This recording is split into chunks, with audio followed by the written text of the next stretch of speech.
ಅಂತರ್ಬಾಹ್ಯಾಂಡಕೋಶಂ ಹರಿತೋಪಲಾಭಂ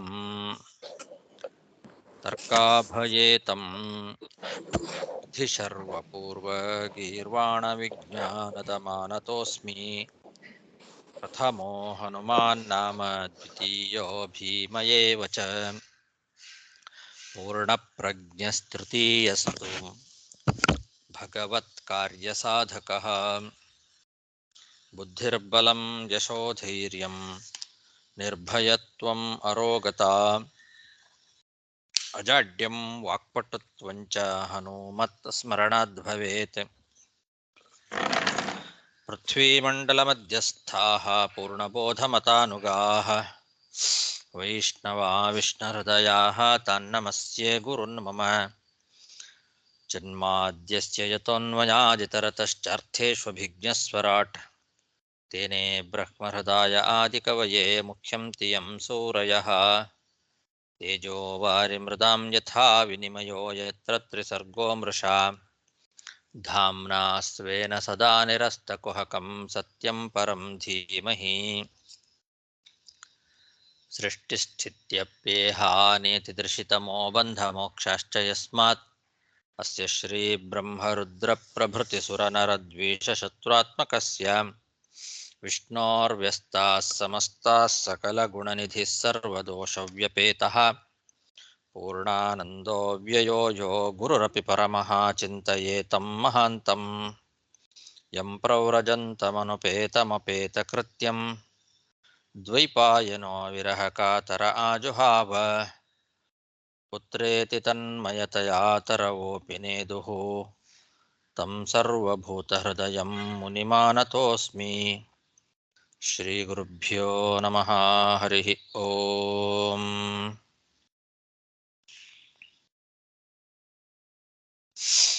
ಶ್ರೀಮದ್ಭಾಗವತದ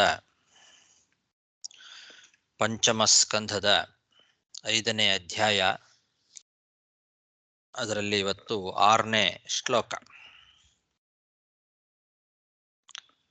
ಏವಂ ಮನಃ ಕರ್ಮವಶಂ ಪ್ರಯುಂಕ್ತೆ ಅವಿದ್ಯಯಾತ್ಮನ್ ವ್ಯವಧೀಯಮಾನೆ ಪ್ರೀತಿರ್ನ ಯಾವನ್ಮಯಿ ವಾಸುದೇವೇ ನ ಮುಚ್ಯತೆ ದೇಹಯೋಗೇನ ತಾವತ್.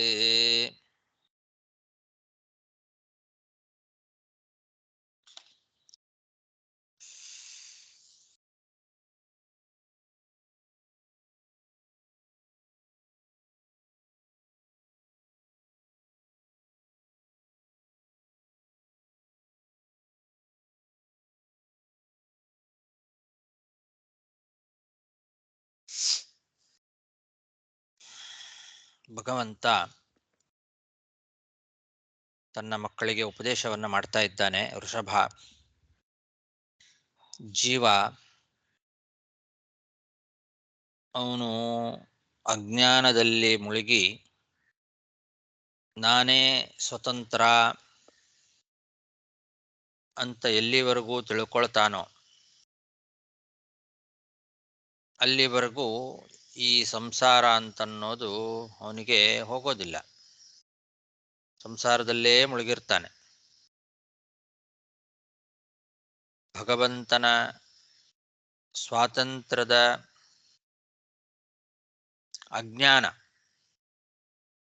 ಭಗವಂತ ಸ್ವತಂತ್ರ ಅಂತನ್ನೋದರ ಜ್ಞಾನ ಇಲ್ಲದಿರುವಿಕೆ, ಅದರಿಂದ ಜೀವ ಮನಸ್ಸನ್ನ ಕರ್ಮವಶ ಆಗುವಂತೆ ಸಂಸಾರದಲ್ಲಿ ಆಸಕ್ತಗೊಳಿಸ್ತಾನೆ.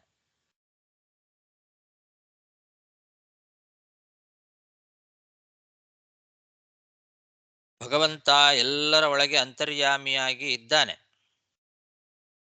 ಒಳಗೆ ಅಂತರ್ಯಾಮಿಯಾಗಿ ಇದ್ರೂ ಕೂಡ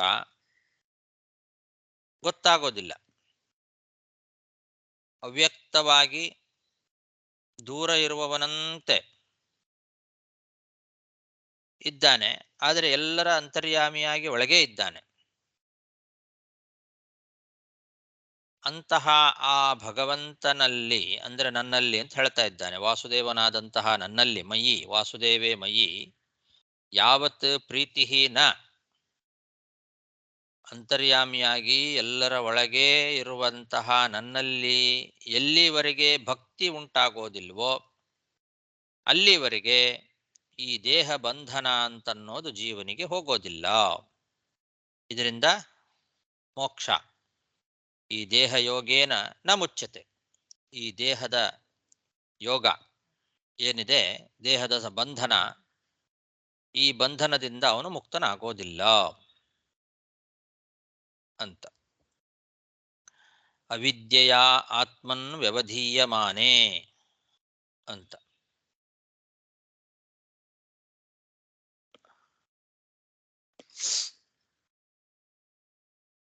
ಅವಿದ್ಯೆಯ ಅಂತಂದ್ರೆ ಅವಿದ್ಯೆಯ ಪ್ರಯುಕ್ತೆ ಅಂತ ಅದರ ಜೊತೆಗೆ ಅನ್ವಯ ಮಾಡ್ಕೊಳ್ಬೇಕು.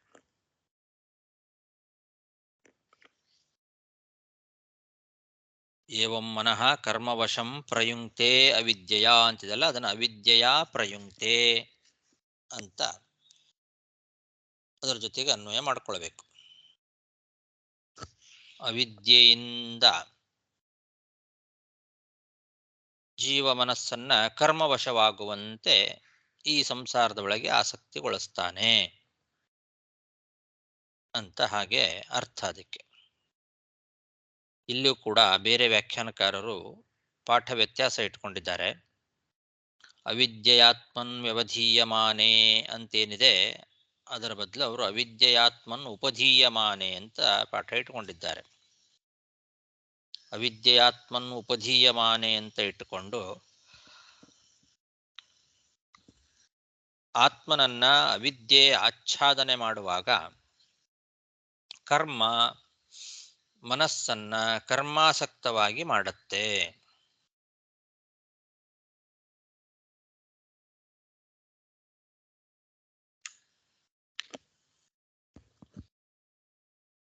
ಅಂತ ಹೀಗೆ ಹೇಳಿದ್ದಾರೆ. ಹಿಂದಿನ ಶ್ಲೋಕದಲ್ಲಿ ಯಾವನ್ನ ಜಿಜ್ಞಾಸತ ಆತ್ಮತತ್ವಂ ಅಂತ, ಆತ್ಮತತ್ವಜ್ಞಾನ ಇಲ್ಲದೆ ಇರುವಾಗ ಕರ್ಮ ಮನಸ್ಸನ್ನ ಕರ್ಮಾಸಕ್ತವನ್ನಾಗಿಸ್ತದೆ ಅಂತ ಹೇಳಿ, ಈಗ ಪುನಃ ಇಲ್ಲಿ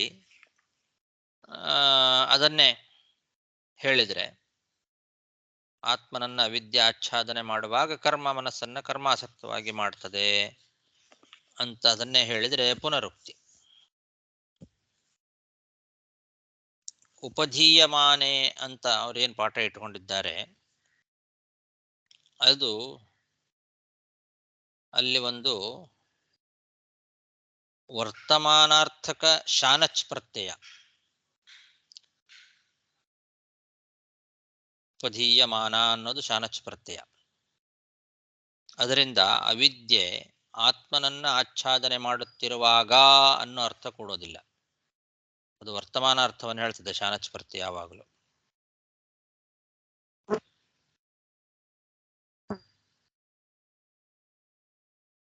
ಅದರ ಬದಲು ಅವ್ರೇನು ಹೇಳಬೇಕಾಗಿತ್ತು, ಅನಾದಿ ಕಾಲದಿಂದ ಅವಿದ್ಯೆಯಿಂದ ಆತ್ಮ ಆಚ್ಛಾದಿತನಾಗೇ ಇರ್ತಾನಲ್ಲ, ಉಪಹಿತೆ ಆಚ್ಛಾದಿತನಾಗಿ ಇರುವಾಗ ಅನ್ನಬೇಕಾಗಿತ್ತು.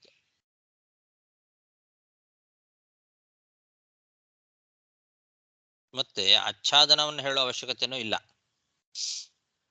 ಆತ್ಮತತ್ವಜ್ಞಾನ ಇಲ್ಲದೆ ಇರುವಾಗ ಕರ್ಮ ಮನಸ್ಸನ್ನ ಕರ್ಮಾಸಕ್ತವನ್ನಾಗಿ ಮಾಡ್ತದೆ ಅಂತ ಹಿಂದಿನ ಶ್ಲೋಕದಲ್ಲಿ ಹೇಳಿದ್ದಾರೆ. ಅದನ್ನೇ ಇಲ್ಲೂ ಹೇಳ್ತಾ ಇರೋದ್ರಿಂದ ಅವಿದ್ಯೆಯ ಮನಃ ಕರ್ಮವಶಂ ಪ್ರಯುಕ್ತೆ ಅಂತಿಷ್ಟೇ ಸಾಕಾಗಿತ್ತು. ಆತ್ಮನ್ ಉಪಧೀಯಮಾನೆ ಅನ್ನೋ ಈ ಒಂದು ಎಕ್ಸ್ಟ್ರಾ ಬೇಕಾಗಿರಲಿಲ್ಲ, ಅದು ವ್ಯರ್ಥ. ಆದ್ರಿಂದ ಅಲ್ಲಿ ಆ ರೀತಿ ಆತ್ಮನ್ ಉಪಧೀಯಮಾನೆ ಅಂತನ್ನೋ ಪಾಠವೇ ತಪ್ಪು. ಅಲ್ಲಿರೋದು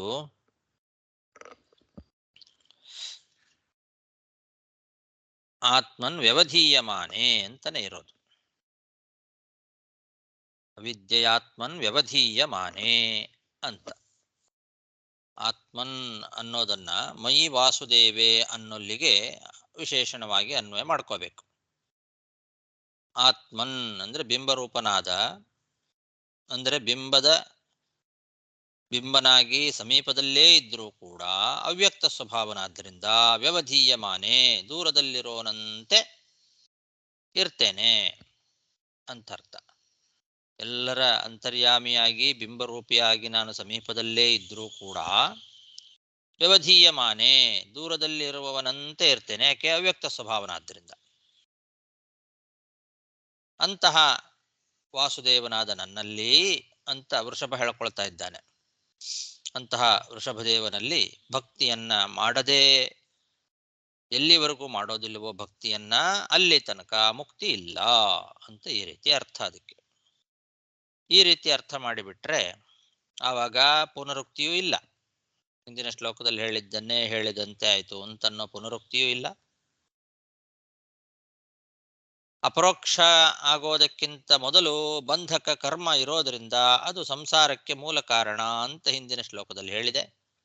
ಇಲ್ಲಿ ಅವಿದ್ಯೆಯ ಜೀವ ಮನಃ ಕರ್ಮವಶಂ ಪ್ರಯುಕ್ತೆ ಅಂತ ಅವಿದ್ಯೆ ಸಂಸಾರಕ್ಕೆ ಮತ್ತೊಂದು ಮೂಲ ಕಾರಣ ಅಂತ ಹೇಳಿದಂತೆ ಆಗತ್ತೆ. ಆದ್ರಿಂದ ಅವಿದ್ಯೆಯ ಅನ್ನೋದನ್ನ ಪ್ರಯುಕ್ತೆ ಅನ್ನೋದ್ರ ಜೊತೆಗೆ ಅನ್ವಯ ಮಾಡಿಕೊಳ್ಬೇಕು ಅಂತ ಮಧ್ವಾಚಾರ್ಯರು ತೋರಿಸ್ಕೊಟ್ಟಿದ್ದಾರೆ. ಅವಿದ್ಯೆಯ ಪ್ರಯುಕ್ತೆ ಅಂತಿಷ್ಟೇ ಅವ್ರದ್ದು ಆಚಾರ್ಯರ ವಾಕ್ಯ. ಹಾಗೆ ಮಾಡ್ಕೊಂಡ್ಬಿಟ್ರೆ ಈ ಅರ್ಥ ಗೊತ್ತಾಗ್ತದೆ. ಎಲ್ಲಿವರೆಗೂ ಜಿಜ್ಞಾಸ ಮಾಡಿ ಅಪರೋಕ್ಷ ಜ್ಞಾನವನ್ನ ಪಡೆಯೋದಿಲ್ವೋ ಅಲ್ಲಿವರೆಗೆ, ಎಲ್ಲಿವರೆಗೂ ಭಕ್ತಿ ನನ್ನಲ್ಲಿ ಮಾಡೋದಿಲ್ವೋ ಅಲ್ಲಿವರೆಗೆ ಅವರಿಗೆ ಈ ಸಂಸಾರ ಬಂಧನ ಅಂತನ್ನೋದು ಹೋಗೋದಿಲ್ಲ, ಮೋಕ್ಷ ಅಂತನ್ನೋದಾಗೋದಿಲ್ಲ ಅಂತ. ಹೀಗೆ ಅಪರೋಕ್ಷ ಜ್ಞಾನವೂ ಮೋಕ್ಷಕ್ಕೆ ಕಾರಣ, ಭಕ್ತಿಯೂ ಮೋಕ್ಷಕ್ಕೆ ಕಾರಣ ಅಂತ ಎರಡನ್ನು ಹೇಳಿದ ಹಾಗೆ ಆಯ್ತು. ಅವಾಗ ಹಿಂದಿನ ಶ್ಲೋಕದಲ್ಲಿ ಅಪರೋಕ್ಷ ಜ್ಞಾನ ಭಕ್ತಿ ಮೋಕ್ಷಕ್ಕೆ ಕಾರಣ ಅಂತ ಹೇಳಿದ್ದಾರೆ. ಈಗ ಭಕ್ತಿಯೂ ಕೂಡ ಮೋಕ್ಷಕ್ಕೆ ಕಾರಣ ಅನ್ನೋದನ್ನ ತಿಳಿಸಿದ ಹಾಗೆ ಆಯ್ತು. ಹಾಗಾಗಿ ಅಂತರ್ಯಾಮಿಯಾಗಿ ನಾನು ಒಳಗೆ ಇದ್ರೂ ಕೂಡ ಅವ್ಯಕ್ತವಾಗಿ ದೂರ ಇರುವವನಂತೆ ಇರುವ ವಾಸುದೇವನಾದ ನನ್ನಲ್ಲಿ ಭಕ್ತಿ ಎಲ್ಲಿವರೆಗೂ ಉಂಟಾಗೋದಿಲ್ವೋ ಅಲ್ಲಿವರೆಗೆ ಈ ದೇಹ ಬಂಧನದಿಂದ ಜೀವ ಮುಕ್ತನಾಗೋದಿಲ್ಲ ಅಂತ ವೃಷಭ ಹೇಳ್ತಾ ಇದ್ದಾನೆ. ಏವಂ ಮನಃ ಕರ್ಮವಶಂ ಪ್ರಯುಕ್ತೆ ಅವಿದ್ಯಯಾತ್ಮನ್ ವ್ಯವಧೀಯಮಾನೆ ಪ್ರೀತಿರ್ನ ಯಾವನ್ಮಯಿ ವಾಸುದೇವೇನ ಮುಚ್ಯತೆ ದೇಹಯೋಗೇನ ತಾವತ್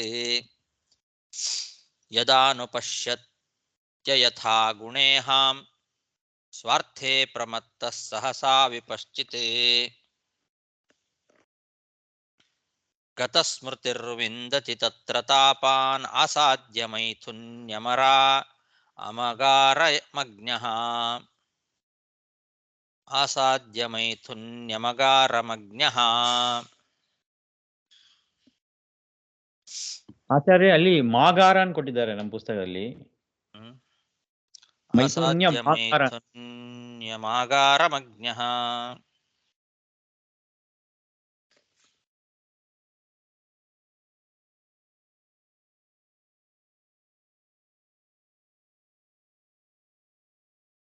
ಆಗಾರಂ, ಹೌದು, ಆಗಾರ. ಗತಸ್ಮೃತಿರ್ವಿಂದತಿ ತತ್ರ ತಾಪಾನಾಸಾಧ್ಯ ಮೈಥುನ್ಯಮಾಗಾರಮಗ್ನ್ಯಃ. ಆಗಾರ ಅಂದ್ರೆ ಮನೆ ಅಂತ ಅರ್ಥ.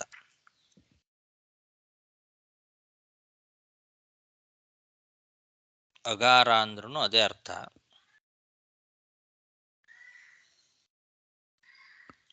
ವಿಜಯಧ್ವಜ ತೀರ್ಥರು ಅಗಾರ ಅಂತಾನೆ ತಗೊಳ್ತಾರೆ.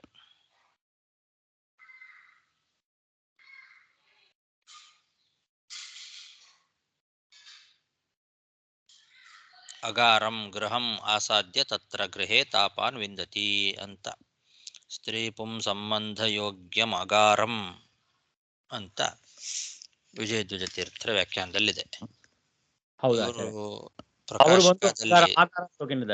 ಮೈಥುನ್ಯಂ ಸ್ತ್ರೀ ಪುರುಷ ಸಂಬಂಧ ಯೋಗ್ಯಂ ಆಗಾರಂ ಅಂತ ಪ್ರಕಾಶಕದಲ್ಲಿ ಆಗಾರ ಅಂತ ತಗೊಂಡಿದ್ದಾರೆ. ಹಾಗಾಗಿ ಎರಡು ಇದೆ ಅಂತ ಆಯ್ತು.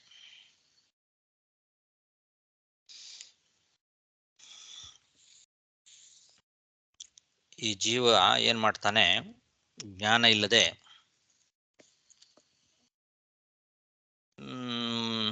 ಮೋಕ್ಷಕ್ಕೆ ವಿರೋಧಿಯಾಗಿರ್ತಕ್ಕಂತಹ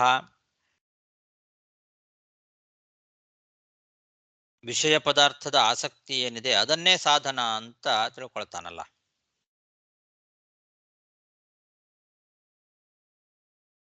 ಹಾಗೆ ತಿಳ್ಕೊಂಡಾಗ ಕೂಡಲೇ ಅವನಿಗೆ ಶಾಸ್ತ್ರಾರ್ಥದ ಸ್ಮರಣೆ ಎಲ್ಲ ಹೋಗಿಬಿಡುತ್ತೆ, ಕಳ್ಕೊಂಡು ಬಿಡ್ತಾನೆ ಅದನ್ನು. ವಿವೇಕ ಇಲ್ಲದೆ ಇರತಕ್ಕಂತಹ ಜೀವ ತನ್ನ ಮೋಕ್ಷಕ್ಕೆ ಸಾಧನವಾಗಿರ್ತಕ್ಕಂಥದ್ದು ವಿಷಯ ಪದಾರ್ಥಗಳ ಆಸಕ್ತಿ, ಇದೇ ಮೋಕ್ಷ ಸಾಧನ ಅಂತ. ಇದು ನಿಜವಾಗಲೂ ಹೇಳಬೇಕು ಅಂದ್ರೆ ವಿಷಯ ಪದಾರ್ಥಗಳ ಆಸಕ್ತಿ ಅದು ಮೋಕ್ಷಕ್ಕೆ ವಿರುದ್ಧವಾದದ್ದು. ಆದರೆ ಅದನ್ನೇ ಸಾಧನ ಅಂತ ತಿಳ್ಕೊಂಡಾಗ ಶಾಸ್ತ್ರಗಳ ಸ್ಮರಣೆ ಎಲ್ಲ ಹೋಗಿಬಿಡತ್ತೆ. ಅವಾಗ ಏನ್ ಮಾಡ್ತಾನೆ, ತಪ್ಪು ಹೆಜ್ಜೆ ಇಡ್ತಾನೆ. ಪುರುಷಾರ್ಥ ಸಾಧನೆಗಳಲ್ಲಿ ತಪ್ಪು ಹೆಜ್ಜೆ ಇಡ್ತಾನೆ. ಅವನಿಗೆ ಮುಂದೆ ಅನರ್ಥ ಆಗತ್ತೆ ಅನ್ನೋ ಕಲ್ಪನೆನೇ ಇಲ್ಲ. ಇದರಿಂದ ನಾನು ತಪ್ಪು ಮಾಡ್ತಾ ಇದ್ದೇನೆ, ಇದರಿಂದ ನನಗೆ ದೊಡ್ಡ ಅನರ್ಥ ಉಂಟಾಗ್ತದೆ ಅಂತನ್ನೋ ಕಲ್ಪನೆ ಇಲ್ಲದೆ ಸ್ತ್ರೀ ಸುಖಕ್ಕೆ ಯೋಗ್ಯವಾಗಿರ್ತಕ್ಕಂತಹ ಮನೆ, ಹೆಂಡತಿ ಮುಂತಾದವುಗಳಲ್ಲೇ ಆಸಕ್ತಿಯನ್ನ ಹೊಂದುತ್ತಾನೆ. ಅದರಲ್ಲೇ ಆಸಕ್ತನಾಗಿ ಮತ್ತೆ ಈ ತಾಪತ್ರಯಗಳಿಗೆ ಈಡಾಗ್ತಾನೆ. ತಾಪಾನ್ ಆಸಾದ್ಯ ಮೈಥುನ್ಯಮಾಗಾರಮಜ್ಞ. ಗತಸ್ಮೃತಿ ಅಂತ ಶಾಸ್ತ್ರಗಳ ಸ್ಮರಣೆ ಹೋಗಿಬಿಡತ್ತ ಅವನಿಗೆ. ಶಾಸ್ತ್ರಾಧ್ಯಯನವನ್ನ ಮಾಡಿದ್ರೂ ಕೂಡ ಅವನಿಗೆ ಅದೆಲ್ಲ ಗತಸ್ಮೃತಿ, ಸ್ಮರಣೆ ಬರೋದಿಲ್ಲ. ಇದೇ ಪುರುಷಾರ್ಥ ಸಾಧನ ಅಂತ ತಿಳ್ಕೊಂಡ್ಬಿಡ್ತಾನೆ. ಸಾಧನ ಯಾವುದಲ್ಲವೋ ಅದರಲ್ಲಿ ಸಾಧನ ಬುದ್ಧಿ. ಪುರುಷಾರ್ಥ ಸಾಧನ ಅಲ್ಲ ಅದು, ಅದು ಮೋಕ್ಷಕ್ಕೆ ವಿರುದ್ಧವಾದದ್ದು. ಮೋಕ್ಷಕ್ಕೆ ವಿರುದ್ಧವಾದದ್ದು ಕೂಡ ವಿಷಯಾಸಕ್ತಿಯನ್ನ ಅದು ಮೋಕ್ಷಕ್ಕೆ ಸಾಧನ ಅಂತ ತಿಳ್ಕೊಳ್ತಾನೆ.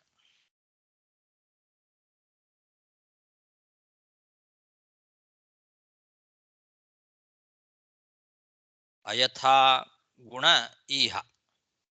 ಅಯಥಾ ಗುಣ ಅಂದ್ರೆ ಹಾಗೆ, ಅದು ಯಥಾಗುಣ ಅಲ್ಲ, ಅಂದ್ರೆ ಮೋಕ್ಷ ಸಾಧನ ಅಲ್ಲ. ಮೋಕ್ಷ ಸಾಧನವಲ್ಲದೆ ಇದ್ರೂ ಕೂಡ ಅದು ಮೋಕ್ಷ ಸಾಧನ ಅಂತ ತಪ್ಪಾಗಿ ತಿಳ್ಕೊಳ್ತಾನೆ. ತಪ್ಪಾಗಿ ತಿಳ್ಕೊಂಡು ಅವನು ಗತಸ್ಮೃತಿಯಾಗಿ ಶಾಸ್ತ್ರದ ಸ್ಮರಣೆಯನ್ನು, ಶಾಸ್ತ್ರಾರ್ಥ ಸ್ಮರಣೆಯನ್ನು ಕಳ್ಕೊಂಡು ಬಿಡ್ತಾನೆ. ಪ್ರಮತ್ತನಾಗಿ ಪುರುಷಾರ್ಥ ಸಾಧನೆಯಲ್ಲಿ ತಪ್ಪು ಹೆಜ್ಜೆ ಇಡ್ತಾನೆ.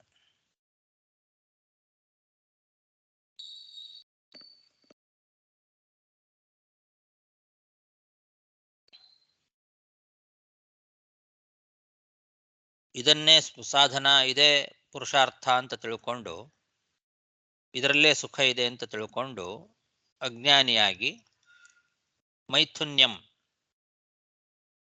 ಅಗಾರಂ ಅಸಾಧ್ಯ ತಾಪಾನ್ ವಿಂದತಿ ಅಂತ.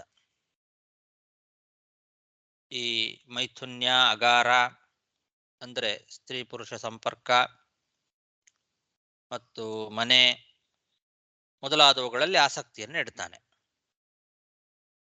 ಅಜ್ಞನಾಗಿ ಅದರಲ್ಲೇ ಆಸಕ್ತನಾಗಿ ತಾಪಾನ್ ವಿಂದತಿ, ತಾಪತ್ರಯಗಳಿಗೆ ಈಡಾಗ್ತಾನೆ, ತಾಪತ್ರಯಗಳನ್ನು ಪಡಿತಾನೆ.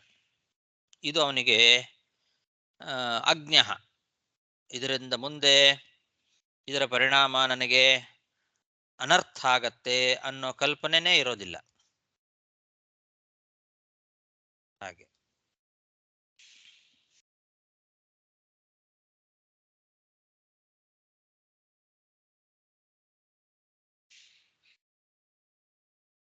ಅಜ್ಞ ಅಂದ್ರೆ ಮುಂದೆ ನನಗೆ ಅನರ್ಥ ಆಗತ್ತೆ ಅನ್ನೋ ಜ್ಞಾನ ಇಲ್ಲದಿರುವವನಾಗಿ ಅಂತ ಅರ್ಥ.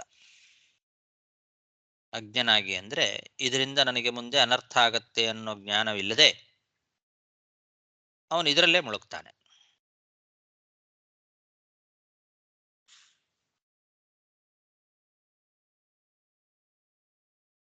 ಅದಕ್ಕೆ ಪ್ರಮತ್ತ ಅಂತ ಹೇಳಿದ್ದು. ಪ್ರಮತ್ತ ಯಾಕೆ ಅಂದರೆ ಶಾಸ್ತ್ರಾರ್ಥಗಳ ಸ್ಮರಣೆಯನ್ನ ಕಳ್ಕೊಂಡು ಬಿಡ್ತಾನೆ. ಆದ್ರಿಂದಲೇ ಪ್ರಮತ್ತ. ಸಹಸಾ ಅವಿಪಶ್ಚಿತ್, ಕೂಡಲೇ ಶಾಸ್ತ್ರಾರ್ಥದ ಸ್ಮರಣೆಯನ್ನು ಕಳ್ಕೊಳ್ತಾನೆ. ವಿಷಯ ಪದಾರ್ಥಗಳ ಆಸಕ್ತಿ ಮೋಕ್ಷಕ್ಕೆ ವಿರುದ್ಧವಾದದ್ರು ಆಗಿದ್ರೂ ಕೂಡ ಅದನ್ನ ಮೋಕ್ಷ ಸಾಧನ ಅಂತ ತಿಳ್ಕೊಂಡು ಅದರಲ್ಲಿ ಅವನು ತೊಡಗ್ತಾನೆ. ಆವಾಗ ಕೂಡಲೇ ಶಾಸ್ತ್ರಾರ್ಥ ಜ್ಞಾನ ಅನ್ನೋದು ಅವನಿಗೆ ಮರ್ತು ಹೋಗ್ತದೆ. ಯಾಕೆ ಹೀಗಾಗ್ತದೆ ಅಂದರೆ ಅದು ಕರ್ಮವಶ. ಹಿಂದೆ ಅವಿದ್ಯೆಯ ಮನಃ ಕರ್ಮವಶಂ ಪ್ರಯುಕ್ತೆ ಅಂತೇನು ಹೇಳಿದ್ರಲ್ಲ, ಅದರದ್ದೇ ವಿವರಣೆ ಇದು. ಅವಿದ್ಯೆಯಿಂದ ಮನಸ್ಸು ಕರ್ಮವಶ ಆಗಿಬಿಡ್ತದೆ. ಅವಿವೇಕಿಯಾಗಿ ಅವನೇನ್ ಮಾಡ್ತಾನೆ, ಮೋಕ್ಷ ಪ್ರಯೋಜನವಲ್ಲದೆ ಇದ್ದದ್ದನ್ನು ಕೂಡ ಮೋಕ್ಷ ಪ್ರಯೋಜನ ಅಂತ ತಿಳ್ಕೊಳ್ತಾನೆ. ಸ್ವಾರ್ಥೇ ಪ್ರಮತ್ತ. ಸ್ವಾರ್ಥದಲ್ಲಿ ಪ್ರಮತ್ತನಾಗೋದು ಅಂದ್ರೆ ತನ್ನ ಪ್ರಯೋಜನ, ಮೋಕ್ಷ ರೂಪವಾದ ಪ್ರಯೋಜನ ಏನಿದೆ ಆ ಪ್ರಯೋಜನಕ್ಕೋಸ್ಕರ ಅದಕ್ಕೆ ವಿರುದ್ಧವಾದದ್ದರಲ್ಲಿ ಪ್ರವೃತ್ತಿ ಮಾಡ್ತಾನೆ. ಮೋಕ್ಷಕ್ಕೆ ಯಾವುದು ವಿರುದ್ಧವೋ ಅದೇ ಮೋಕ್ಷ ಸಾಧನ ಅಂತ ತಿಳ್ಕೊಂಡು ಅದರಲ್ಲಿ ಪ್ರವೃತ್ತಿ ಮಾಡ್ತಾನೆ.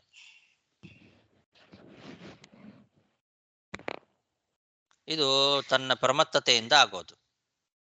ಅವಿದ್ಯಾ ಅಂತನ್ನೋದು ಕರ್ಮವಶ ಆಗಿ ಅದರ ಮೂಲಕವಾಗಿ ಅವನು ತಪ್ಪು ಹೆಜ್ಜೆ ಇಡೋದಕ್ಕೆ ಕಾರಣ ಹೀಗೆ. ವಿಷಯ ಪದಾರ್ಥಗಳಲ್ಲಿ ಇಚ್ಛೆ,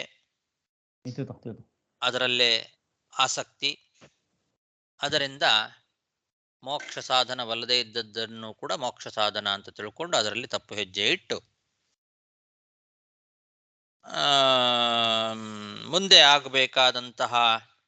ಆಗಬಹುದಾದಂತಹ ಅನರ್ಥವನ್ನು ಕೂಡ ತಿಳ್ಕೊಳ್ಳದೆ ತಾನು ಈ ಮೈಥುನ್ಯ ಅಗಾರಂ ಅವುಗಳಲ್ಲೇ ಆಸಕ್ತಿಯನ್ನು ಹೊಂದಿ ಮುಂದೆ ತಾಪತ್ರಯಗಳಿಗೆ ಈಡಾಗ್ತಾನೆ.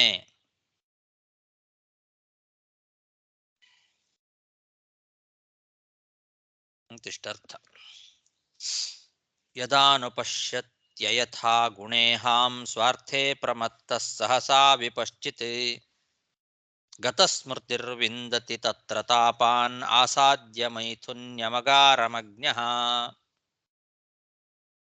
ಪುಂಸಸ್ತ್ರಿಯಾ ಮಿಥುನೀ ಭಾವಯೇಷಃ ತಯೋರ್ಮಿಥೋ ಹೃದಯಗ್ರಂಥಿಮಾಹುಃ ಯತೋ ಗ್ರಹ ಕ್ಷೇತ್ರ ಸುತಾಪ್ತವಿತ್ಯೈಃ ಜನಸ್ಯ ಮೋಹೋಯಮಹಂ ಮಮೇತಿ.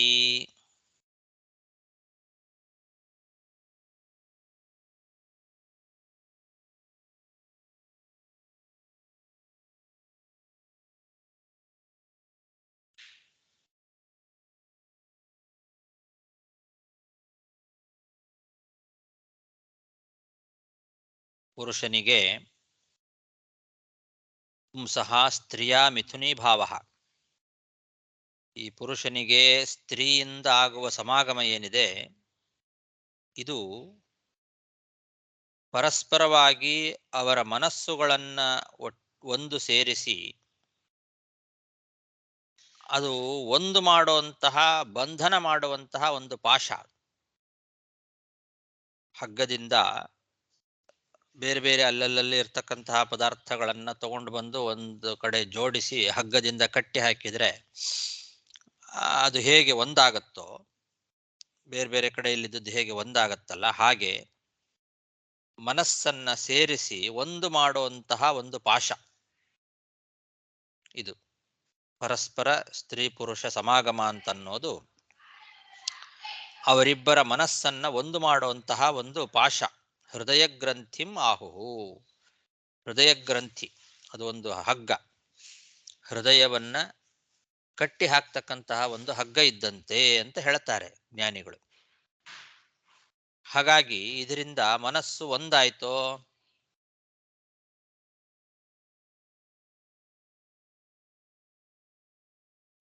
ಹಗ್ಗದಿಂದ ಆ ಬಂಧನ ಮಾಡಿದಾಗ ಮನಸ್ಸು ಒಂದಾಗ್ತದೆ. ಮನಸ್ಸು ಒಂದಾದ ಕೂಡಲೇ ಗೃಹ, ಕ್ಷೇತ್ರ, ಸುತ, ಆಪ್ತ, ವಿತ್ತ, ಜನ ಇವರ ಮೇಲೆಲ್ಲ ಮೋಹ ಉಂಟಾಗ್ಲಿಕ್ಕೆ ಪ್ರಾರಂಭ ಆಗ್ತದೆ.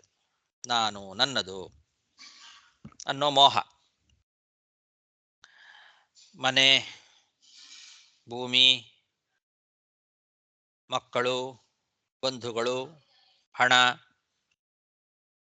ಇವೆಲ್ಲ ನಂದು, ನಾನು, ನನ್ನದು ಅನ್ನೋ ಅಭಿಮಾನ ಜೀವನಿಗೆ ಮೋಹ. ಅಹಂ ಮಮೇತಿ ಮೋಹ. ಅಯಂ ಅಹಂ ಮಮೇತಿ ಮೋಹ. ಇದೆಲ್ಲ ನಂದು, ನಾನು, ನನ್ನದು, ನನ್ನಿಂದ ಅನ್ನೋ ಮೋಹ ಉಂಟಾಗ್ತದೆ ಎಲ್ಲದರ ಮೇಲೆ. ಮನೆ, ಭೂಮಿ ಮೇಲೆ, ಮಕ್ಕಳ ಮೇಲೆ, ಬಂಧುಗಳ ಮೇಲೆ, ಹಣದ ಮೇಲೆ ಮೋಹ ಉಂಟಾಗ್ಲಿಕ್ಕೆ ಪ್ರಾರಂಭ ಆಗ್ತದೆ ಅಂತ. ಇದಕ್ಕೆ ಮೂಲ ಕಾರಣ ಸ್ತ್ರೀ ಪುರುಷ ಸಮಾಗಮ. ಪುರುಷನಿಗೆ ಆ ಸ್ತ್ರೀಯಿಂದ ಆಗ್ತಕ್ಕಂತಹ ಸಮಾಗಮ ಮಿಥುನೀಭಾವ, ಪುಂಸಃ ಸ್ತ್ರೀಯ ಮಿಥುನೀಭಾವ, ಅದು ಏಷಃ ತಯೋಃ ಮಿಥೋ ಹೃದಯ ಗ್ರಂಥಿ, ಅವರಿಬ್ಬರ ಮನಸ್ಸನ್ನು ಒಂದು ಮಾಡ್ತಕ್ಕಂತಹ ಒಂದು ಹಗ್ಗ ಇದ್ದಂತೆ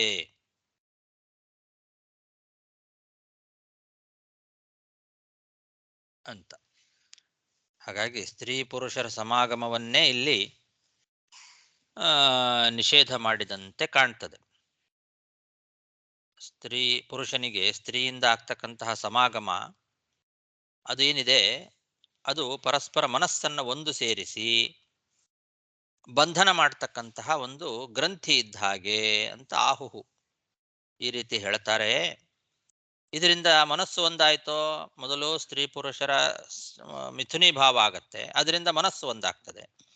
ಮನಸ್ಸು ಒಂದಾದ ಕೂಡಲೇ ಅವನಿಗೆ ಮನೆ, ಭೂಮಿ, ಕ್ಷೇತ್ರ ಅಂದರೆ ಭೂಮಿ ಅಂತ ಅರ್ಥ, ಗೃಹ ಅಂದರೆ ಮನೆ, ಆಮೇಲೆ ಕ್ಷೇತ್ರ ಅಂದರೆ ಭೂಮಿ, ಆಮೇಲೆ ಸುತ ಮಕ್ಕಳು, ಆಮೇಲೆ ಆಪ್ತ ಅಂದರೆ ಎಲ್ಲ ಬಂಧುಗಳು, ನನ್ನವರು, ಬಂಧುಗಳು, ಸ್ನೇಹಿತರು, ಬಂಧುಗಳು ಅಂತ, ಆಮೇಲೆ ವಿತ್ತ ಹಣ, ಇವುಗಳ ಮೇಲೆ ಮೋಹ, ನಾನು, ನನ್ನದು, ನನ್ನಿಂದ ಅನ್ನೋ ಮೋಹ ಉಂಟಾಗ್ತದೆ.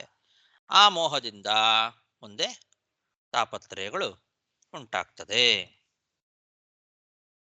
ಅಂತ ಹೀಗೆ ಹೇಳ್ತಾ ಇದ್ದಾರೆ.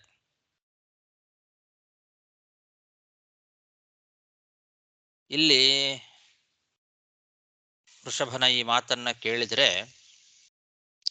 ಗೃಹಸ್ಥಾಶ್ರಮದಲ್ಲಿ ಇದ್ದರೆ ವಿಷಯ ಪದಾರ್ಥಗಳಲ್ಲಿ ಆಸಕ್ತಿ ಉಂಟಾಗಿ ನಾನು, ನನ್ನದು ಅನ್ನೋ ಮೋಹ ಬೆಳೀತದೆ, ಇದು ಪುರುಷಾರ್ಥ ಸಾಧನಕ್ಕೆ ವಿರೋಧಿಯಾದದ್ದು ಅಂತ ಈ ರೀತಿ ವೃಷಭನ ಉಪದೇಶ. ಭಾಗವತದಲ್ಲಿ ಮತ್ತೊಂದು ಕಡೆಗೆ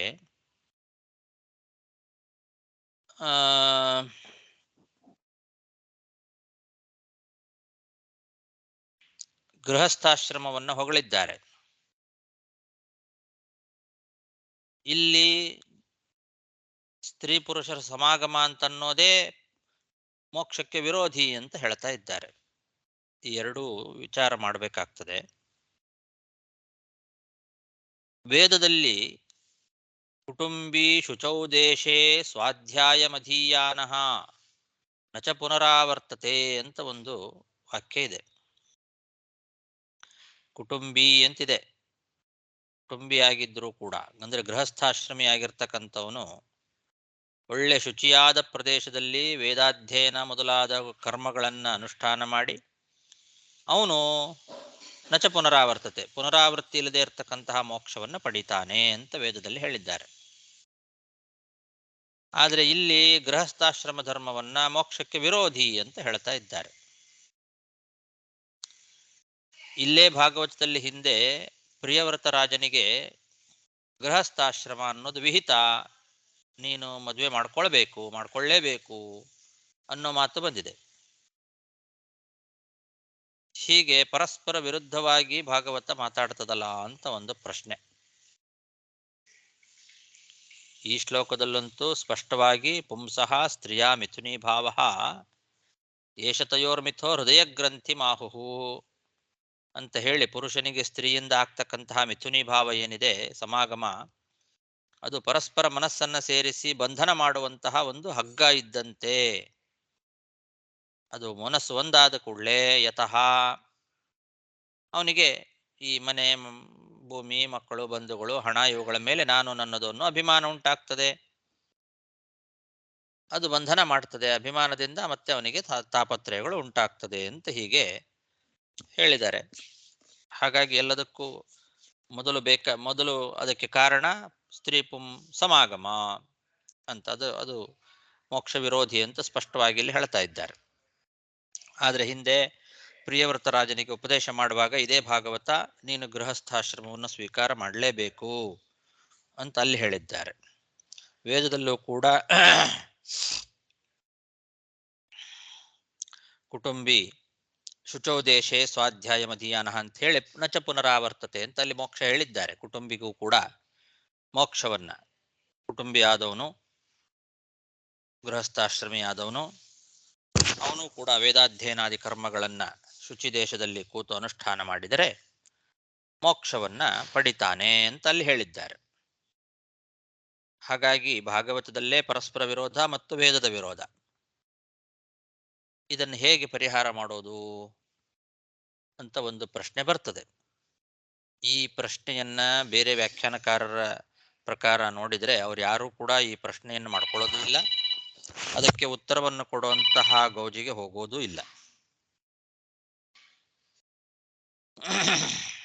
ಮಧ್ವಾಚಾರ್ಯರು ಮಾತ್ರ ಈ ಪ್ರಶ್ನೆಗೆ ಉತ್ತರವನ್ನ ಕೊಟ್ಟಿದ್ದಾರೆ. ಮಧ್ವಾಚಾರ್ಯರ ವ್ಯಾಖ್ಯಾನದ ಪ್ರಕಾರ ತಾತ್ಪರ್ಯದಲ್ಲಿ ಇಲ್ಲಿ ಒಂದು ಮಾತಿದೆ. ಬ್ರಹ್ಮಾದ್ಯ ಯಾಜ್ಞವಲ್ಕ್ಯಾದ್ಯಾಹ ಮುಚ್ಯಂತೆ ಸ್ತ್ರೀ ಸಹಾಯಿನಃ ಬಧ್ಯಂತೆ ಕೇಚನೈತೇಷಾಂ ವಿಶೇಷಂ ಚ ವಿದೋ ವಿದುಃ ಇತಿ ಸತ್ಯ ಸಂಹಿತಾಯಾಂ ಅಂತ ಮಧ್ವಾಚಾರ್ಯರು ಸತ್ಯ ಸಂಹಿತಾ ಗ್ರಂಥದ ವಾಕ್ಯವನ್ನ ಉದಾಹರಣೆ ಮಾಡಿ ಈ ವಿರೋಧವನ್ನು ಪರಿಹಾರ ಮಾಡಿದ್ದಾರೆ. ಇಲ್ಲಿ ಸತ್ಯ ಸಂಹಿತಾ ಅನ್ನೋ ಗ್ರಂಥದಲ್ಲಿ ಬ್ರಹ್ಮಾದ್ಯಾಹ ಯಾಜ್ಞವಲ್ಕ್ಯಾದ್ಯಾಹ ಮುಚ್ಚಂತೆ ಸ್ತ್ರೀ ಸಹಾಯಿನಃ ಅಂತ, ಬ್ರಹ್ಮಾದಿ ದೇವತೆಗಳು ಜೊತೆಗೆ ಮತ್ತೆ ಯಾಜ್ಞವಲ್ಕ್ಯ ಮೊದಲಾದಂತಹ ಋಷಿಮುನಿಗಳು ಕೂಡ ಪತ್ನಿ ಸಮೇತರಾಗಿದ್ದುಕೊಂಡೇ ಮೋಕ್ಷ ಸಾಧನೆ ಮಾಡ್ತಾರೆ. ಹೆಂಡತಿಯ ಜೊತೆಗೆ ಅವರು ಸಾಧನೆ, ಅವರಿಗೆಲ್ಲ ಹೆಂಡತಿ ಜೊತೆಯಲ್ಲೇ ಸಾಧನೆ, ಪತ್ನಿ ಸಮೇತರಾಗಿದ್ದುಕೊಂಡೇ ಮೋಕ್ಷ ಸಾಧನೆಯನ್ನ ಮಾಡಿ ಅದರಿಂದಲೇ ಮೋಕ್ಷವನ್ನು ಪಡಿತಾರೆ. ಅವರ ಸಾಧನೆಯೂ ಕೂಡ ಹೆಂಡತಿಯ ಜೊತೆಯಲ್ಲೇ ಸಾಧನೆ, ಮೋಕ್ಷವೂ ಕೂಡ ಹೆಂಡತಿ ಜೊತೆಯಲ್ಲೇ ಮೋಕ್ಷ. ಹೀಗೆ ಪತ್ನಿ ಸಮೇತರಾಗಿದ್ದುಕೊಂಡೇ ಬ್ರಹ್ಮಾದಿ ದೇವತೆಗಳು, ಯಾಜ್ಞವಲ್ಕ್ಯ ಮೊದಲಾದಂತಹ ಋಷಿಗಳು ಸ್ತ್ರೀ ಸಹಾಯಿಗಳಾಗಿನೇ ಮೋಕ್ಷವನ್ನು ಪಡೀತಾರೆ ಅಂತ ಹೇಳಿದೆ. ಕೇಚನ ಏತೇಷಾಂ ಬದ್ಧಂತೆ ಅಂತ, ಕೆಲವರು ಅಂದ್ರೆ ಪತ್ನಿಯ ಜೊತೆಗೆ ಮೋಕ್ಷ ಸಾಧನೆ ಯಾರಿಗೆ ವಿಹಿತವಾಗಿಲ್ಲವೋ ಅಂಥವ್ರು, ಅವರು ಮೋಕ್ಷಯೋಗ್ಯರು ಅಂತಾಗಿದ್ರೆ ಅವರಿಗೆ ಹೆಂಡತಿಯ ಜೊತೆಯಲ್ಲಿ ಇರುವಷ್ಟು ಕಾಲ ಅವರಿಗೆ ಸತ್ಸಂಗ ಅಂತನ್ನೋದು ಸಿಗೋದಿಲ್ಲ. ಅವರು ಸಂಸಾರದಲ್ಲೇ ಇರಬೇಕಾಗ್ತದೆ. ಮೋಕ್ಷಕ್ಕೆ ಯೋಗ್ಯರಲ್ಲ ಅಂತಾಗಿದ್ರೆ ಅವ್ರ ಬಗ್ಗೆ ಏನು ತೊಂದರೆ ಇಲ್ಲ, ಅವರು ಸ್ವಾಭಾವಿಕವಾಗಿಯೇ ಸಂಸಾರ ಬದ್ಧರಾಗೇ ಇರ್ತಾರೆ. ಮೋಕ್ಷಕ್ಕೆ ಯೋಗ್ಯರಲ್ಲ ಅಂತ ಆದ್ರೆ ಅವರಿಗೆ ಅದು ಸಂಸಾರ ಬಂಧನ ಆಗ್ತದೆ. ಆ ಸಂಸಾರದ ಬಂಧನದಲ್ಲಿ ಸದಾಕಾಲ ಇರ್ತಾರೆ, ಅದು ಬಂಧಕ ಆಗ್ತದೆ. ಒಂದು ವೇಳೆ ಮೋಕ್ಷಕ್ಕೆ ಯೋಗ್ಯರಾಗಿದ್ದು ಅವರಿಗೆ ಪತ್ನಿ ಸಮೇತರಾಗಿ ಅವರು ಸಾಧನೆ ಅನ್ನೋದು ಅವರಿಗೆ ವಿಹಿತವಾಗಿಲ್ಲ ಅಂತಾಗಿದ್ರೆ, ಕೆಲವರು ಹಾಗಿರ್ತಾರೆ, ಅವರಿಗೆ ಮೋಕ್ಷಯೋಗ್ಯ ಜೀವಿಗಳಾಗಿರ್ತಾರೆ, ಆದರೆ ಅವರ ಸಾಧನೆ ಅಂತನ್ನೋದು ಪತ್ನಿ ಸಮೇತವಾಗಿ ಇರೋದಿಲ್ಲ. ಪತ್ನಿ ಸಮೇತವಾದ ಸಾಧನೆ ಅವರಿಗೆ ವಿಹಿತವಾಗಿ ಇರೋದಿಲ್ಲ. ಅಂಥವರು ಒಂದು ವೇಳೆ ಪತ್ನಿ ಸಮೇತರಾಗಿ ಇದ್ದರೆ ಅವರಿಗೆ ಆ ಸ್ತ್ರೀ ಪುರುಷ ಸಮಾಗಮ ಅಂತನ್ನೋದು ಬಂಧಕವಾಗ್ತದೆ. ಅದು ಅಹಂ ಮಮ ಭಾವ ಬರಲಿಕ್ಕೆ ಅವರಿಗೆ ಕಾರಣ ಆಗ್ತದೆ.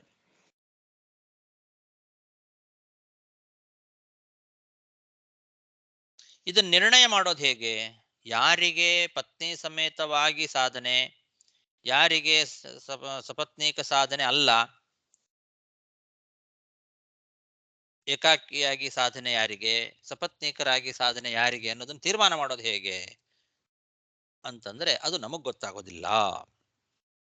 ಅದನ್ನ ತೀರ್ಮಾನ ಮಾಡೋದು ಸರ್ವಜ್ಞರಾದಂತಹ ಗುರುಗಳು, ಅವರೇ ತೀರ್ಮಾನ ಮಾಡಬೇಕು.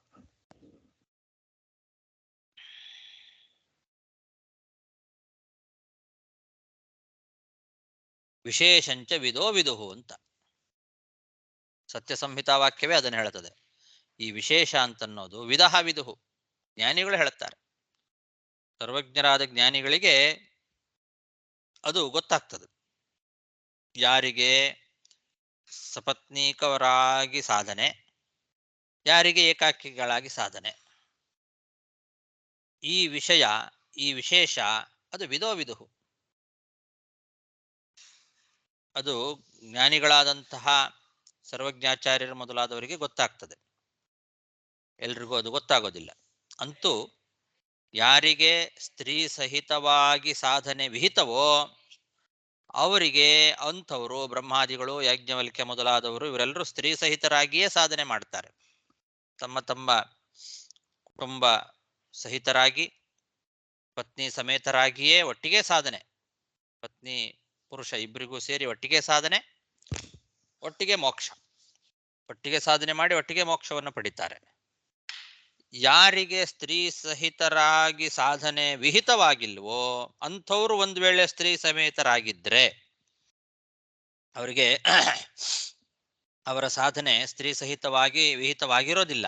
ಆದರೂ ಅವರು ಸಪತ್ನೀಕರಾಗಿದ್ದರು ಅಂತಾದರೆ ಎಲ್ಲಿವರೆಗೂ ಸಪತ್ನೀಕರಾಗಿರ್ತಾರೋ ಅಲ್ಲಿವರೆಗೆ ಅವರಿಗೆ ಸಜ್ಜನರ ಸಹವಾಸ ದೊರಕೋದಿಲ್ಲ.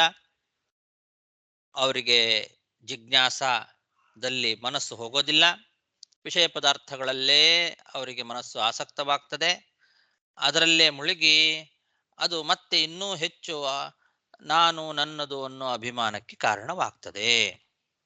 ಅದರಿಂದ ಮತ್ತೆ ಈ ಸಂಸಾರದಲ್ಲೇ ಇರಬೇಕಾಗ್ತದೆ. ಅವರಿಗೆ ಮೋಕ್ಷ ಮಾರ್ಗ ಅಂತನ್ನೋದು ಕಾಣಿಸೋದಿಲ್ಲ ಅಂತ ಇದುವರೆಗೂ ಹೇಳಿದ್ದು ಅವರಿಗೆ. ಆ ರೀತಿಯಾದ ಯೋಗ್ಯತೆ ಉಳ್ಳಂಥವರಿಗೆ ಹೇಳಿದ್ದು. ಇದು ಸತ್ಯ ಸಂಹಿತಾ ವಾಕ್ಯದಿಂದ ನಮಗೆ ಗೊತ್ತಾಗ್ತದೆ. ಇಂಥದ್ದು ಈ ವಾಕ್ಯವನ್ನ ಮಧ್ವಾಚಾರ್ಯರು ಉದಾಹರಿಸಿ ಸ್ಪಷ್ಟಪಡಿಸ್ತಾ ಇದ್ದಾರೆ. ಇದರಿಂದ ಏನಾಯ್ತು? ಭಾಗವತದಲ್ಲಿ ಹಿಂದೆ ಹೇಳಿದ ಸಾಧನೆ, ಹಿಂದೆ ಹೇಳಿದ್ದಕ್ಕೂ ಈಗ ಹೇಳೋದಕ್ಕೂ ವಿರೋಧ ಇಲ್ಲ. ಹಾಗೆ ವೇದದಲ್ಲಿ ಹೇಳಿದ್ದ ಮಾತಿಗೂ ವಿರೋಧ ಇಲ್ಲ.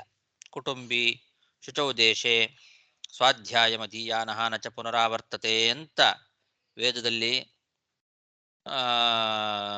ಕುಟುಂಬಿಯಾದಂಥವನು ಗೃಹಸ್ಥಾಶ್ರಮಿ ಅವನು ಸ್ವಾಧ್ಯಾಯಗಳನ್ನು ಅಧ್ಯಯನ ಮಾಡಿ ಒಟ್ಟಿಗೆ ಸಾಧನೆಯನ್ನು ಮಾಡಿ ಮೋಕ್ಷವನ್ನು ಪಡಿತಾನೆ ಅಂತ ಹೇಳಿದ್ದು ಸಪತ್ನೀಕರಾದ ಸಾಧನೆ ಉಳ್ಳಂತಹ ಯಾಜ್ಞವಲ್ಕ್ಯಾದಿಗಳು, ಬ್ರಹ್ಮಾದಿಗಳು ಇವರ ಬಗ್ಗೆ ಹೇಳಿದ್ದು.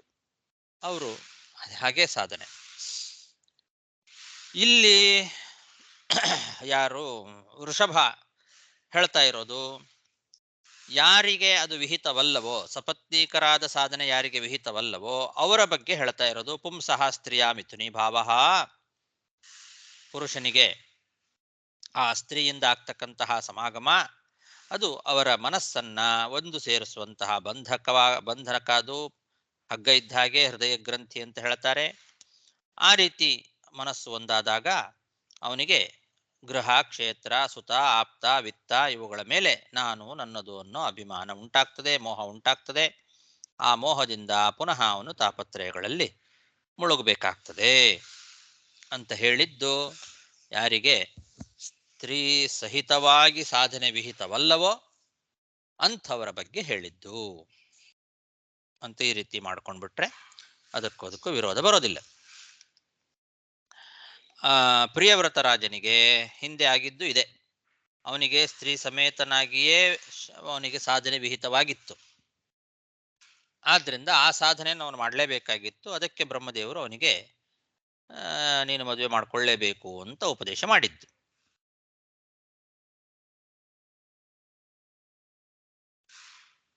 ಹಾಗಾಗಿ ಇದಕ್ಕೂ ವಿರೋಧ ಇಲ್ಲ.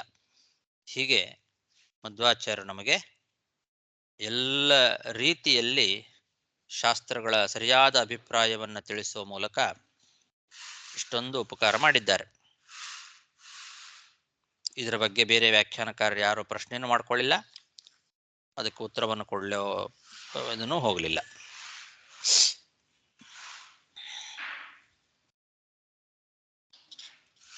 ಪುಂಸಸ್ತ್ರಿಯಾ ಮಿಥುನೀ ಭಾವಯೇಷಃ ತಯೋರ್ಮಿಥೋ ಹೃದಯ ಗ್ರಂಥಿ ಮಾಹು ಯತೋ ಗೃಹ ಕ್ಷೇತ್ರ ಸುತಾಪ್ತವಿತ್ಯೈರ್ಜನಸ್ಯ ಮೋಹೋಯಮಹಂ ಮಮೇತಿ.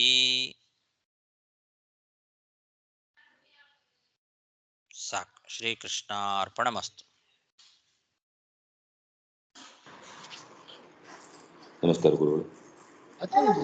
ಈ ಶ್ಲೋಕ ನೀವು ಹೇಳಿದಿಲ್ಲ, ಈ ತರ ಬಂದು ಈ ಪ್ರಸಂಗನ ಹೇಳೋದು ಬಂದು ಈ ತರ ಜೀವರಾಶಿಯೋಡ ಒಂದು ಸ್ವರೂಪ ಈ ತರ ಸಾಧನೆಯಲ್ಲಿ ಒಂದು ವಿಧವಾದ ಸಾಧನೆ ಇದೆ ಎಂಬಕ್ಕೋಸ್ಕರ ಈ ಶ್ಲೋಕವಾದು.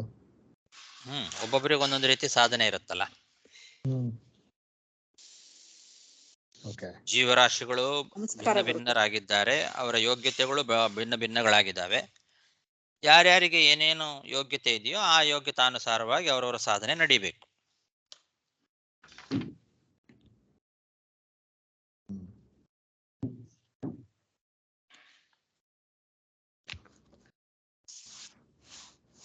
ಆಮೇಲೆ ನಂಗೊಂದು ಹಳೆ ಪಾಠದಲ್ಲಿ ಒಂದು ಪ್ರಶ್ನೆ ಇದೆ ಆಚಾರ್ಯ, ಮತ್ತವ್ರಿಗೆ ಈ ಪ್ರಶ್ನೆ ಇಲ್ಲದ್ರೆ ಒಂದು ಕೇಳ್ತಾನೆ.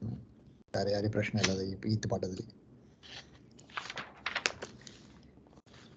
ಹಳೆ ಪಾಠದಲ್ಲಿ ಆಚಾರ್ಯ, ಈ ಋಷಭರ ಪರಮಾತ್ಮ ವರ ಅಂತೆಲ್ಲ ನೀವು ಶಂಖಚಕ್ರ ಗದಾ ಪದ್ಮನ ಇಟ್ಟುಂಡು ಬಂದ ಎಂಬ ಒಂದು ನೋಡಿರಿ ನಾವು ಈ 3ನೇ ಅಧ್ಯಾಯದಲ್ಲಿ ಬಂದು ಮೊದಲಲ್ಲಿ ಬರ್ತೆ ನಿಮಗೆ.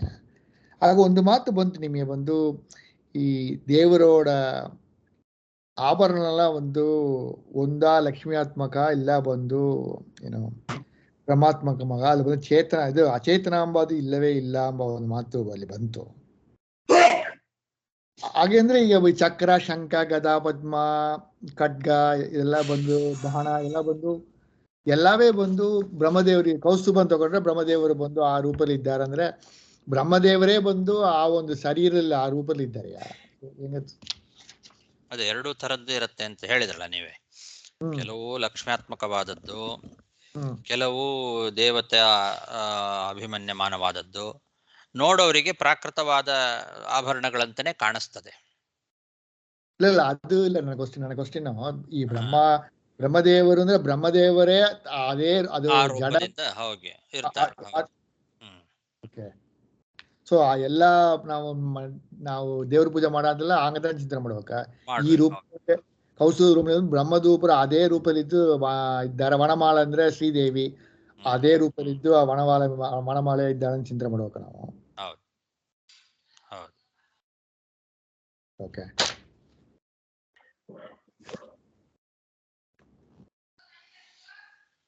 ಆಯ್ತಾಯ್ತಾರೆ. ಆಮೇಲೆ ಇತ್ತು ವಿಷ್ಣು ರಹಸ್ಯದಲ್ಲಿ ಇತ್ತು ಪಾಠ ಸುಮಸಂದ ದಂಡ್ಯ ದೃಷ್ಟಾಂತದಿಂದ ನಿಮಗೆ ದಂಡ್ಯ ಬಂತು. ಆ ದೃಷ್ಟಾಂತಕ್ಕೆಲ್ಲ ನೀವು ಈ ಒಂದು ಮಾತು ಹೇಳಿರಿ. ಸಿಲ ಪ್ರಾಣಿಯ ಬಂದು ನೀರೊಳಗೆ ಕಣ್ಣು ತಿಳಿಯುತ್ತೆ, ಸಿಲದಿಗೆ ಬಂದು ಮೇಲಾಗ ಕಣ್ಣು ತಿಳಿಯುತ್ತೆ. ದಂಡ್ಯ ದೃಷ್ಟಾಂತ ಬಂತು. ಅದಕ್ಕೆ ದೃಷ್ಟಾಂತಕ್ಕೆಲ್ಲ ಎಲ್ಲ ಎಕ್ಸಾಂಪಲ್ ಕೊಟ್ಟಿದ್ದಾರೆ. ಯಾವ ಪ್ರಾಣಿಯ ನೋಡಿದೆ ನಾನು, ಅಲ್ಲೆಲ್ಲಿ ಕೆಳಗೆಲ್ಲೂ ವ್ಯಾಖ್ಯಾನದಲ್ಲಿ ಏನೋ ಕೊಟ್ಟಿಲ್ಲ. ನಮಗೆ ಗೊತ್ತಿದ್ದದ್ದು ಕೆಲವು ಹೆಣ್ಣು ನಾವು ಹೇಳ್ಕೋಬಹುದು, ನಮಗೂ ಎಲ್ಲ ಗೊತ್ತಿಲ್ಲ. ಸೊ ಉದಾಹರಣೆಗೆ ಮೀನು, ಅದು ನೀರಿಂದ ಹೊರಗೆ ಬಂದ್ರೆ ಬದುಕಲ್ಲ, ನೀರಲ್ಲಿ ಮಾತ್ರ ಬದುಕ್ತದೆ. ಇನ್ನು ಕೆಲವು ನಮ್ಮಂತ ಪ್ರಾಣಿಗಳು ನೀರಿನೊಳಗೆ ಬದುಕಲಿಕ್ಕೆ ಆಗಲ್ಲ, ನೀರಿಂದ ಹೊರಗೆ ಇದ್ರೆ ಮಾತ್ರ ಬದುಕ್ತೇವೆ. ನಮಗೆ ನೀರಿಂದ ಹೊರಗೆ ಬದುಕು, ನಮಗೆ ನೀರಿಂದ ಒಳಗೆ ಬದುಕು ಮೀನಿಗೆ. ಅದು ನೀರಿಂದ ಹೊರಗೆ ಬದುಕಲ್ಲ, ನಾವು ನೀರಿನಲ್ಲಿ ಬದುಕಲ್ಲ. ಈ ತರದ್ದು ದೃಷ್ಟಾಂತಗಳನ್ನು ನಾವೇ ಕಂಡುಕೊಳ್ಬೇಕು. ಇದ್ದಾವೆ. ಓಕೆ. ಕೆಲವು ಪ್ರಾಣಿಗಳು ನೀರಲ್ಲೂ ಬದುಕ್ತವೆ, ಹೊರಗೂ ಬದುಕ್ತವೆ. ಈ ಮೊಸಳೆ ಹೊರಗೂ ಬದುಕ್ತದೆ, ನೀರಲ್ಲೇ ಇರಬೇಕು ಅಂತೇನಿಲ್ಲ, ನೀರಲ್ಲೂ ಬದುಕ್ತದೆ, ನೀರೊಳಗೆ ಹೋದ್ರೂ ಬದುಕ್ತದೆ, ನೀರೊಳಗೂ ಕಣ್ ತೆಗೀತದೆ, ನೀರ ಹೊರಗೂ ಕಣ್ ತೆಗೀತದೆ, ಎರಡು ಕಡೆಗೂ ಕಣ್ ಕಾಣಿಸುತ್ತೆ ಅಂತ ಪ್ರಾಣಿಗಳಿದ್ದಾವೆ ಅಂತ ಬಂತಲ್ಲ, ಅದು ಮೊಸಳೆ ಮೊದಲಾದಂಥ ಪ್ರಾಣಿಗಳು. ಆಮೆ, ಮೊಸಳೆ ನೀರೊಳಗೂ ಕಣ್ ತೆಗಿಬೋದು, ನೀರು ಹೊರಗೂ ಕಣ್ ತೆಗಿಬೋದು. ನಮಗೆ ನೀರೊಳಗೆ ಕಣ್ ತೆಗಿಲಿಕ್ಕಾಗಲ್ಲ. ಈ ಥರ ದೃಷ್ಟಾಂತಗಳನ್ನ ನೋಡ್ಕೊಳ್ಬೇಕು. ಆಚಾರ್ಯ ಹೇಳ್ರಿ, ಕೇಳ್ರಿ. ಇದು ವಿಷ್ಣು ರಹಸ್ಯ ಒಳಗ ನನ್ನ ಹೆಸರು ಆಡ್ ಮಾಡದೇ ಇಲ್ಲ ನೀವು. ಇವಾಗ ಮಾಡ್ತೇನೆ.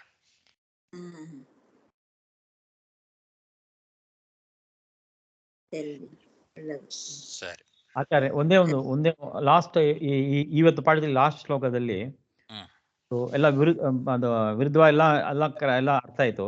ಬಟ್ ಸಾಮಾನ್ಯ ನಮಗೆ ಬಂದು ಇದು ಒಂದು ಗೃಹಸ್ಥ ಆಶ್ರಮ ಎಂಬುದು ಅದು ಸಾಧನೆಗೆ ಬಂದು ಅದು ಸಹಕಾರವಾಗಿ ಇರಲ್ಲ ಅನ್ನೋ ಒಂದು ಇದು ಬರುತ್ತೆ. ಅದು ಸಾಧನೆಗೆ ವಿರೋಧಿ ಆಗದೆ ಇರುವಂತೆ ಮಾಡ್ಕೊಳ್ಬೇಕು. ಈಗ ಒಂದು ವೇಳೆ ನಾವು ಸಪತ್ನೀಕರಾಗಿ ಸಾಧನೆ ನಮಗೆ ವಿಹಿತವಾಗಿದೆ ಅಂತ ಆಗಿದ್ರೆ ನಾವು ಅದಕ್ಕೆ ತಕ್ಕಂತೆನೆ ಹಾಗೆ ನಡ್ಕೊಳ್ಬೇಕು. ಸಪತ್ನೀಕರಾಗಿ ಸಾಧನೆ ಮಾಡಬೇಕು.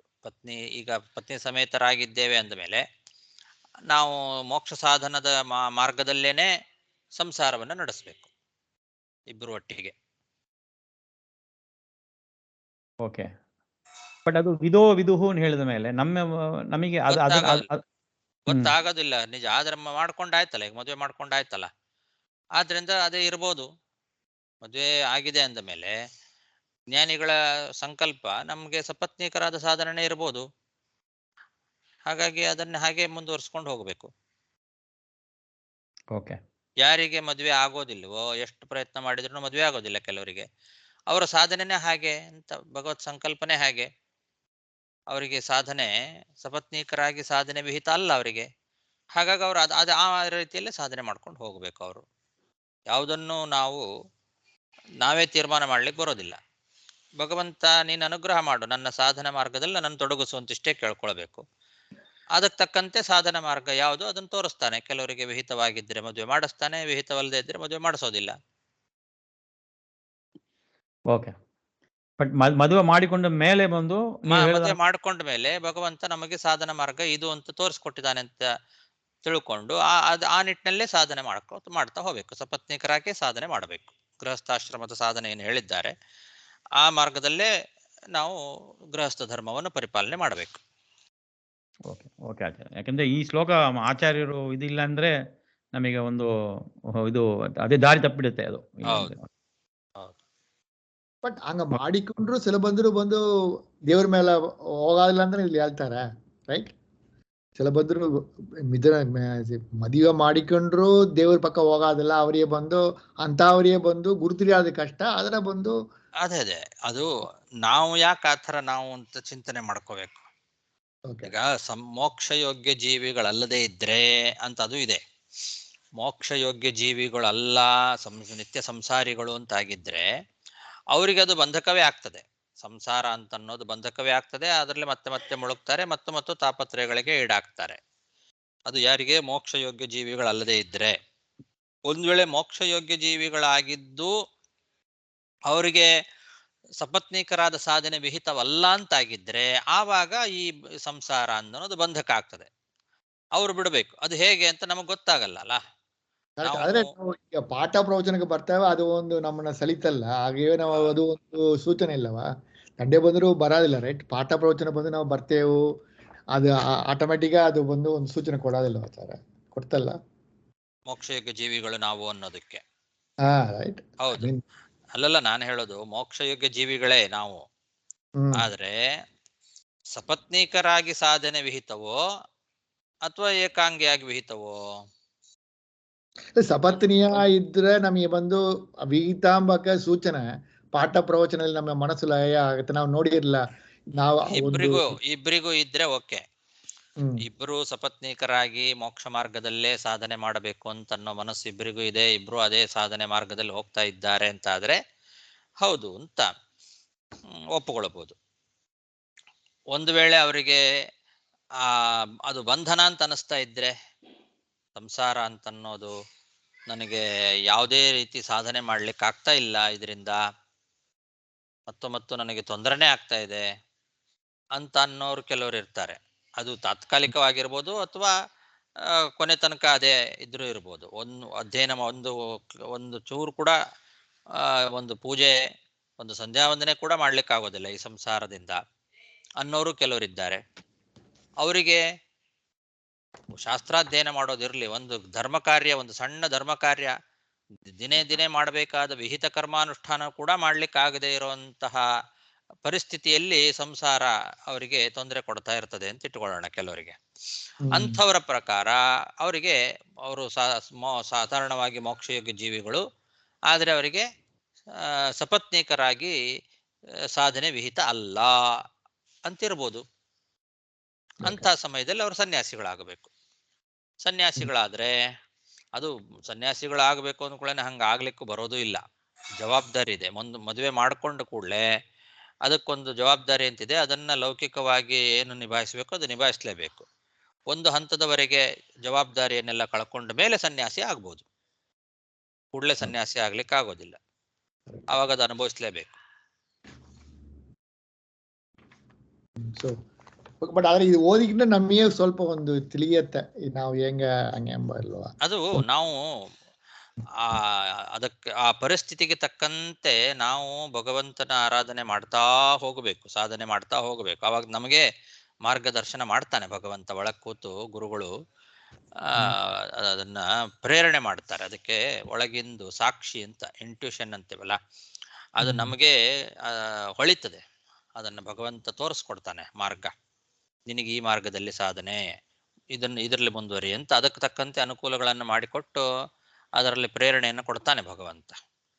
ಹಾಗಾಗಿ ನಾವು ಏನ್ ಮಾಡಬೇಕು ಅಂದ್ರೆ ಭಗವಂತನನ್ನ ಅನನ್ಯವಾಗಿ ನಂಬಬೇಕು. ಕೊಟ್ಟದ್ರಲ್ಲಿ ತೃಪ್ತಿಯಿಂದ ಇದ್ದದ್ರಲ್ಲಿ ಸಾಧನೆ ಮಾಡ್ಕೊಂಡು ಹೋಗ್ಬೇಕು.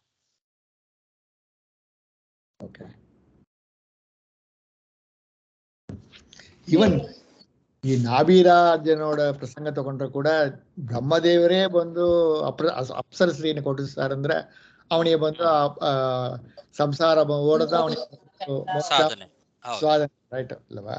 ಹೌದು. ಅದಕ್ಕೆ ಅವನಿಗೆ ಅದೇ ತರ ಪ್ರೇರಣೆ ಆಯ್ತು. ಅವನಿಗೆ ಎಂಥ ದೊಡ್ಡ ತಪಸ್ಸು ಮಾಡ್ತಾ ಇದ್ದ ಅವನು. ಅವಳು ಬಂದ ತಕ್ಷಣದಲ್ಲಿ ಅವನಿಗೆ ಮನಸ್ಸು ಅವಳ ಕಡೆಯಲ್ಲಿ ಲೀನ ಆಯ್ತು. ನನಗೆ ಸಾಕು ತಪಸ್ಸು, ನಾನು ನಿನ್ ಜೊತೆಯಲ್ಲೇ ಸಂಸಾರ ಮಾಡ್ತೇನೆ ಅಂತ ಹೇಳಿ ಅವನು ತಪಸ್ಸನ್ನ ಅಲ್ಲಿಗೆ ನಿಲ್ಲಿಸಿ ಅವಳ ಜೊತೆಲಿ ಸಂಸಾರ ಮಾಡ್ಲಿಕ್ಕೆ ಪ್ರಾರಂಭ ಮಾಡಿದ. ಯಾಕೆ? ಅದರಿಂದಲೇ ಸಾಧನೆ ಇತ್ತು ಅವನಿಗೆ. ಆ ಸಾಧನೆ ಅವನಿಗೆ ಪರಿಪೂರ್ಣ ಆಗಬೇಕು ಅಂತಾನೆ ಆ ತಪಸ್ಸು ಬೇಕಾಗಿತ್ತು ಅವನಿಗೆ. ತಪಸ್ಸು ಮಾಡಿದ್ದೇ ಅದಕ್ಕೋಸ್ಕರ. ಅದು ಫಲ ಸಿಕ್ತು. ಸಾಯಾದ್ರೂ ಕೂಡ ಅವಳು ನೆನೆಸಿದ ಸಾಯ್ತಾನಲ್ವಾ, ಅದು ಕೂಡ. ಆಮೇಲೆ ಅವಳ ಜೊತೆಯಲ್ಲೇ ಅವನು ಸಾಧನೆ ಮಾಡಿದ. ಅವನದ್ದು ಏನು ಎಷ್ಟು ಸಾಧನೆ ಆಗಬೇಕು ಅಷ್ಟು ಸಾಧನೆ ಅವನ ಕೈಯಿಂದ ಮಾಡಿಸಿ ಅವಳು ಹೊರಟು ಬಿಟ್ಲು. ಅವಳು ಬಂದು ಅವಳನ್ನೇ ಬೇಕು, ಅವಳು ನೆನೆಸಿಂದೇ ಬಂದು.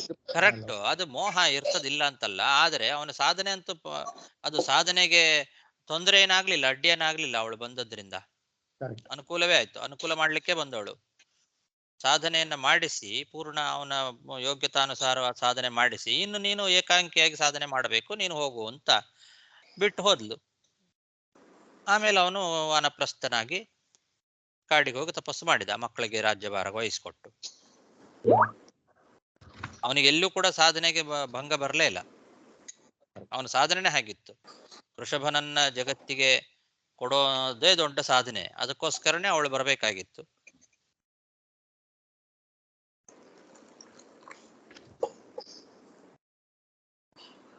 ಆಚಾರ್ಯ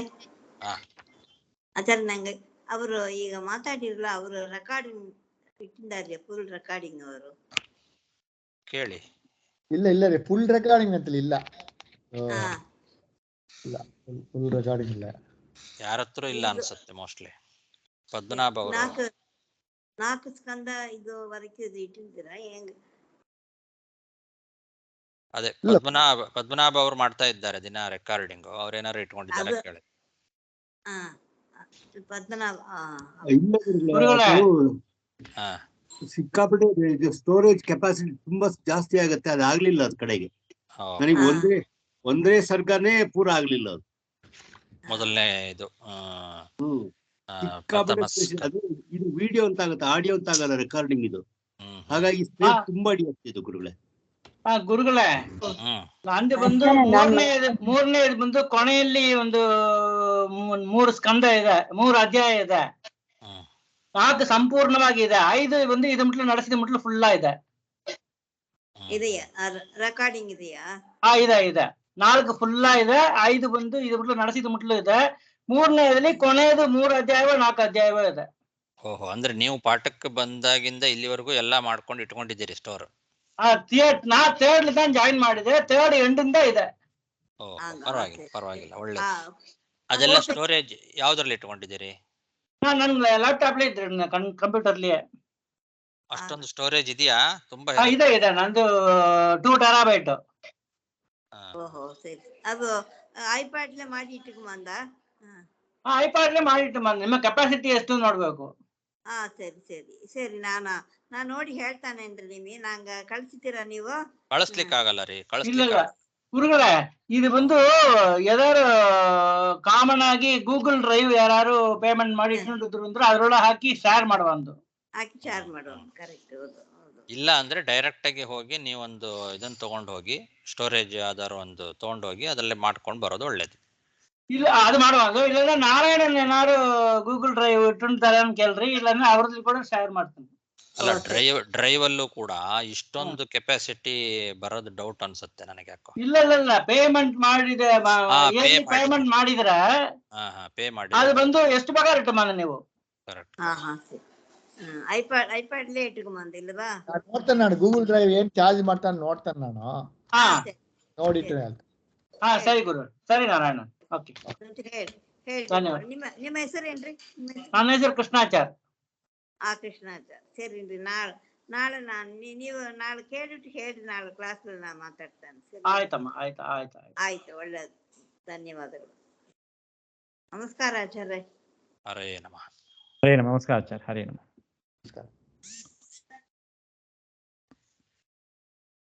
ಹರೇ ಶ್ರೀನಿವಾಸ. ನಮಸ್ಕಾರ ಗುರುಗಳೇ. ಹರೇ ನಮಃ. ಹರೇ ನಮಃ ಆಚಾರ್ಯ. ಹರೇ ನಮಃ. ಹರೇ ನಮಃ. ನಮಸ್ಕಾರ. ನಮಸ್ಕಾರ ಆಚಾರ್ಯ.